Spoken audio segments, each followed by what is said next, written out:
নবম এবং দশম শ্রেণীর গণিত ক্লাসে সবাইকে স্বাগত।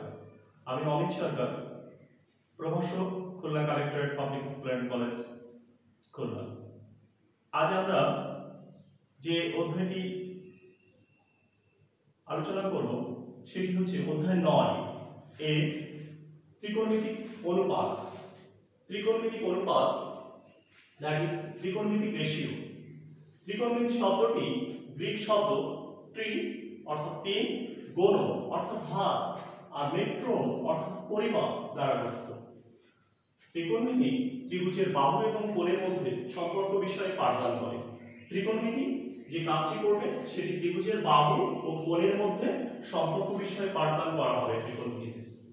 আমরা ত্রিকোণমিতি পড়ার জন্য সবচেয়ে প্রথমে যেটি গুরুত্বপূর্ণ বিষয় সেটি হচ্ছে সমকোণী ত্রিভুজের বাহুগুলোর নামকরণ তোমাকে শিখতে হবে। সমকোণী ত্রিভুজ, সমকোণী ত্রিভুজ, আমি একটা সমকোণী ত্রিভুজ এঁকেছি। আমি এখানে একটু সমকোণ যে সিম্বল সেটি একটু দিব, এটি হচ্ছে সমকোণ। তাহলে আমরা এই ত্রিভুজের অতিভুজ কোন বাহুটিকে বলবো? বলছি যে সমকোণী ত্রিভুজের বৃহত্তম বাহু যা সমকোণের বিপরীত বাহু। আবার বলছি, অতিভুজ আমরা কোনটাকে বলবো? এই যে সমকোণ, খেয়াল করো সবাই, এটি হচ্ছে সমকোণ। এই সমকোণ সমকোণী ত্রিভুজের বৃহত্তম বাহু, দেখো এটি সবচেয়ে বড় বাহু, আর এটি সমকোণের বিপরীত বাহু। আবার বলছি, এটি সমকোণের বিপরীত বাহু, সেটির নামই হচ্ছে অতিভুজ। তাহলে আমরা এই বাহুটার নাম কি বলতে পারি? এই বাহুটি হচ্ছে অতিভুজ। এরপর হচ্ছে বিপরীত বাহু, বলছে প্রদত্ত কোণে। তাহলে একটা কোণ তোমাকে সিলেক্ট করতে হবে। যেমন আমি এই কোণটিকে যদি নির্দিষ্ট করি, আবার বলছি এই কোণটিকে আমি নির্দিষ্ট করলাম, তাহলে এটি আমার প্রদত্ত কোণে। তাহলে প্রদত্ত কোণের সরাসরি বিপরীত দিকের বাহু, সেটিকে আমরা বিপরীত বাহু, অর্থাৎ এটি আমার প্রদত্ত কোণ, আর যে বিপরীত দিকে যে বাহুটি আছে সেটির নাম আমরা কি বলবো? বিপরীত বাহু। আর সন্নিহিত বাহু, সন্নিহিত বাহু কোনটি? যা প্রদত্ত কোণ সৃষ্টিকারী একটি রেখাংশ। খেয়াল করি, আমাদের প্রদত্ত কোণ এটি ছিল, এটির নাম আমরা বলেছি অতিভুজ। তাহলে এই যদি অতিভুজ হয়, তাহলে এই কোণ সৃষ্টি করতে যে এটি একটি বাহুর প্রয়োজন হয়েছে, তাই এর নাম হচ্ছে, অর্থাৎ এইটির নাম সন্নিহিত বাহু। আমি আরেকবার বলছি, আমাদের অতিভুজ হচ্ছে এটি, যেটি সমকোণের সরাসরি বিপরীত বাহু। আবার আমরা এখানে বলছি বিপরীত বাহু কোনটাকে বলবো? যেটি প্রদত্ত কোণের বিপরীত দিকে আছে যে বাহুটা, সেটাকে আমরা বলবো বিপরীত বাহু। আর সন্নিহিত বাহু কোনটাকে বলবো?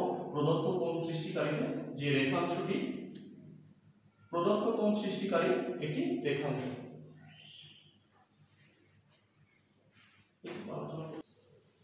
প্রিয় শিক্ষার্থীরা, তোমরা খেয়াল করো যে আমরা কোণ নির্দিষ্ট করার জন্য প্রায়শই কতগুলো গ্রিক বর্ণমালা আমরা ব্যবহার করে থাকবো।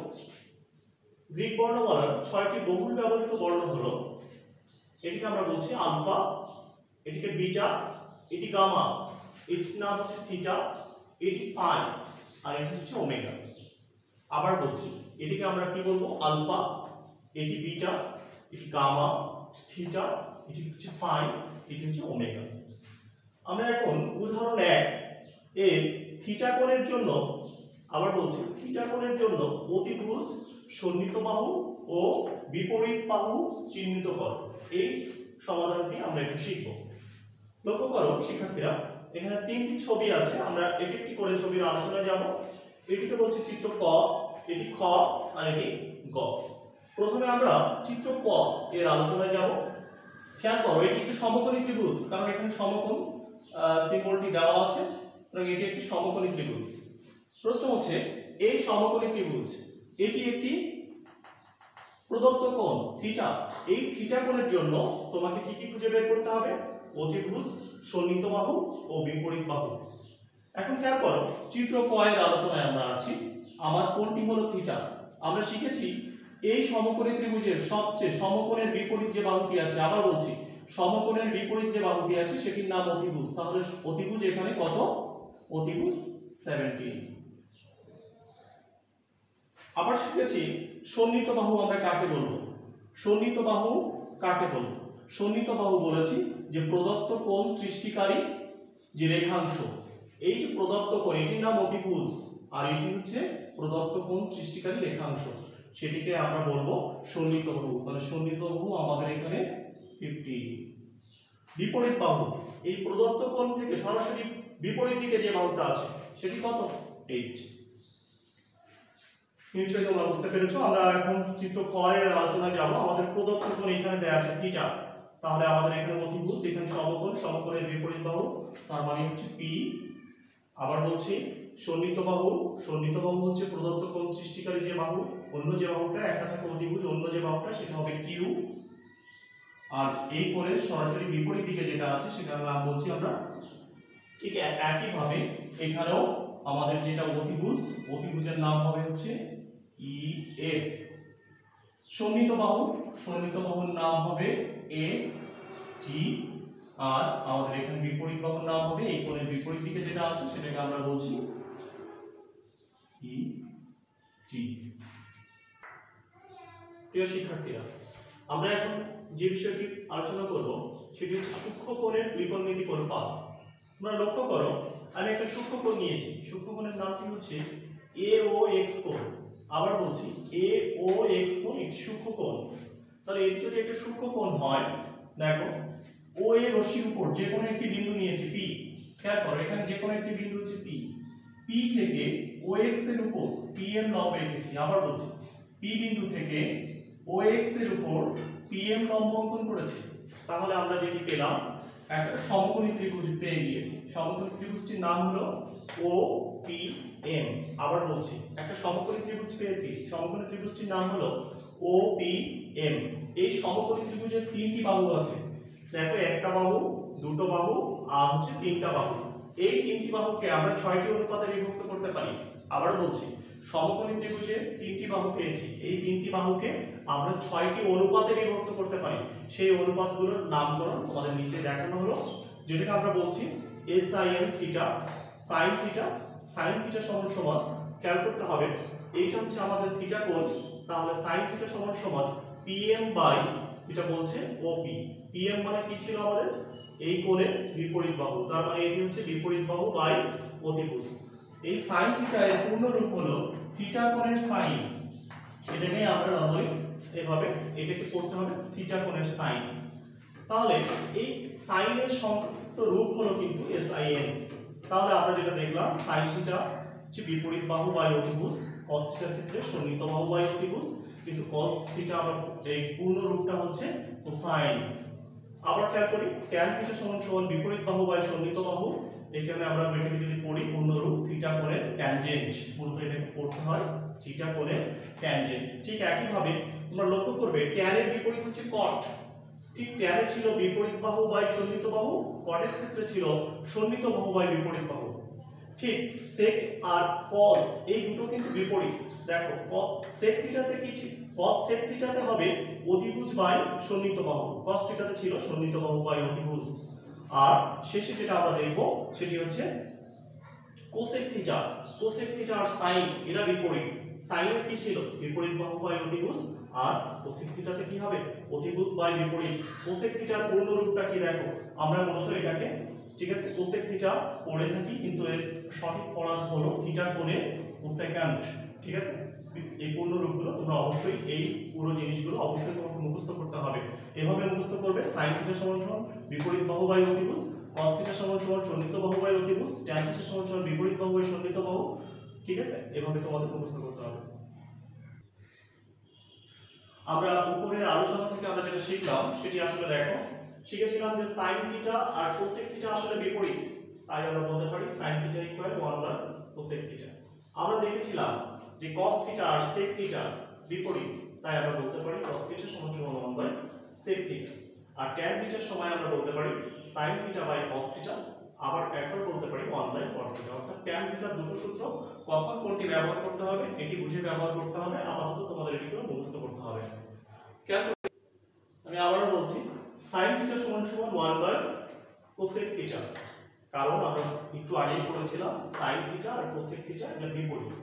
ঠিক একই ভাবে cos থিটা tan থিটা, এখানে আমরা দেখছি যে cosec থিটা সমান সমান 1 sin থিটা, sec থিটা সমান সমান 1 cos থিটা, cot থিটা সমান সমান cos থিটা sin থিটা আর একটু 1 tan থিটা। এগুলো ভালো করে মুখস্থ করতে হবে, এগুলো আমাদের অনুশীলনী অঙ্ক সমাধান করার সময় এইগুলো আমাদের লাগবে। এখন আমরা যে জিনিসটি শিখবো সেটি হচ্ছে ত্রিকোণমিতিক অভেদাবলী। ত্রিকোণমিতিক অভেদাবলী দেখো তিনটা অভেদ আছে তোমাদের বইয়ে। সেখানে প্রথম যেটাকে আমরা বলছি sin square theta plus cos square theta equal 1।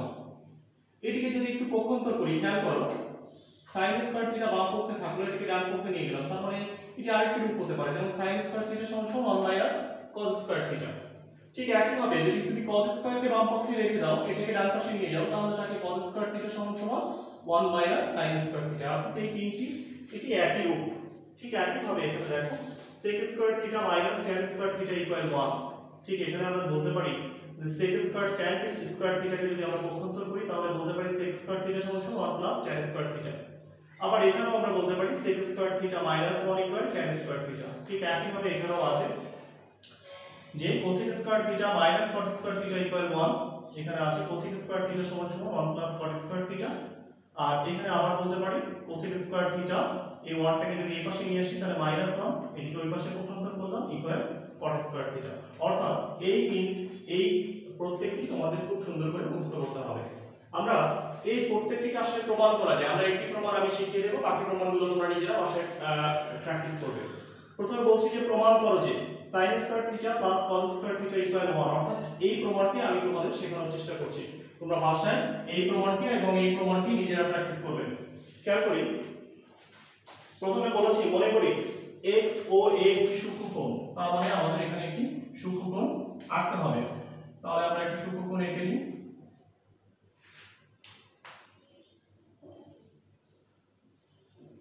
দেখো এটিকে আমরা বলছি x, এটি o, এটি a, একটি সূক্ষ্মকোণ।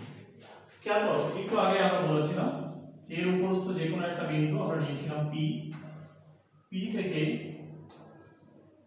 এর উপরে একটা লম্ব আঁকবো। ঠিক আছে, লম্ব হলো, এর নাম আমরা বললাম n। তাহলে খেয়াল করো আমরা একটু আগে যে সংজ্ঞা করেছি এবং আমরা ধরে নিলাম যে মনে করি কোণ x ও a কোণ সমান থিটা, তার মানে এই কোণটিকে আমরা থিটা নামকরণ করেছি। তার মানে আমরা সংজ্ঞা অনুসারে একটু আগে আমরা যেটা শিখেছি sin থিটা, খেয়াল করো sin থিটা সমান কি শিখেছিলাম? sin থিটা সমান শিখেছিলাম বিপরীত বাহু বাই অতিভুজ। বিপরীত বাহু কি আছে দেখো pm, অতিভুজ কত ob। cos থিটা কি শিখেছিলাম? সন্নিহিত বাহু, cos থিটা সমান সন্নিহিত বাহু বাই অতিভুজ। cos থিটা সন্নিহিত বাহু কি আছে আমাদের om, আর অতিভুজ কত ob।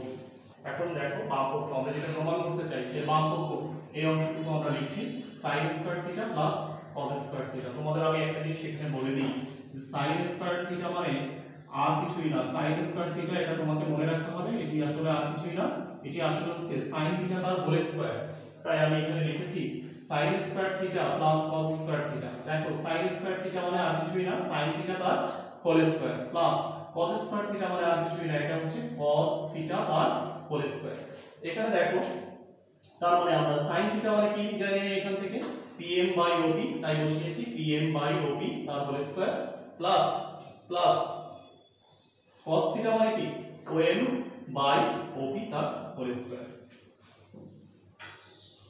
প্রিয় শিক্ষার্থীরা, আমরা যেখানে ছিলাম তোমরা লক্ষ্য করো এটিকে আমরা লিখতে পারি যে pm square by op square. তোমরা অনেকেই বলো স্যার এটি হোল স্কয়ার করলে p স্কয়ার m স্কয়ার কেন হলো না? আসলে pm একটি দূরত্ব নির্দেশ করে, আমি আবারও বলছি pm একটি দূরত্ব নির্দেশ করে, তাই এটিকে শুধু pm স্কয়ার বললেই হবে, pm স্কয়ার আর op স্কয়ার। ঠিক একইভাবে এখানে এটাকে আমরা দেখো লসাগু করেছি, এর লসাগু হচ্ছে op স্কয়ার, তাই উপরে এটা হয়েছে। আমাদের যে পিথাগোরাসের যে উপপাদ্য ছিল দেখো অতিভুজের স্কয়ার মানে কি op স্কয়ার সমান আমরা কি বলতে পারি om square plus pn square. ঠিক তাই আছে এখানে pn square plus om square. দেখো এটা pn square plus om square, এটিকে আমরা কি বলতে পারি op স্কয়ার। তাই লিখেছি লবে এবং হরে একই জিনিস, তাই ভাগফল হয়েছে 1। তাহলে আমাদের প্রমাণ হয়ে গেল sin square theta plus cos square theta equal 1। আগেই বলেছি ত্রিকোণমিতির যে অভেদ বলে তিনটি আছে, আমি একটি প্রমাণ করে দিলাম, বাকি দুটো তোমাদের নিজেদের প্র্যাকটিস করতে হবে এবং এটি সূত্র আকারে তোমাদের মুখস্থ করতে হবে। আজকে যে আমি ক্লাসটি নিলাম পুরো ক্লাসটি হচ্ছে তোমাদের অঙ্ক করার জন্য যা যা প্রয়োজন সেই জিনিসগুলো নিয়ে আমি আলোচনা করেছি। আমরা আগামী ক্লাস থেকে আমরা অনুশীলনী অঙ্ক অনুশীলন করব। আমি তোমাদের যেটি এইচডব্লিউ আজকের ক্লাসে সেটি হচ্ছে সূক্ষ্মকোণের ত্রিকোণমিতিক অনুপাত হতে প্রাপ্ত যে সূত্রগুলি সেগুলো কিন্তু মুখস্থ করবা। আবার বলছি, সূক্ষ্মকোণের ত্রিকোণমিতিক অনুপাত আমি দেখিয়েছি, সেখান থেকে যে যে সূত্রগুলো আমরা পেয়েছি সেই সূত্রগুলো যেমন মুখস্থ করতে হবে, নাম্বার 2 ত্রিকোণমিতিক অভেদ বলি এগুলো প্রমাণ করবে এবং এগুলো সূত্র আকারে মুখস্থ করবে। সবাইকে ধন্যবাদ জানিয়ে আজকের ক্লাস এখানে শেষ করছি। সবাই ভালো থাকো। আগামী দিনে আমরা যেন করোনামুক্ত বাংলাদেশ পাই সেই আশাবাদ ব্যক্ত করে আজকের ক্লাস শেষ করছি।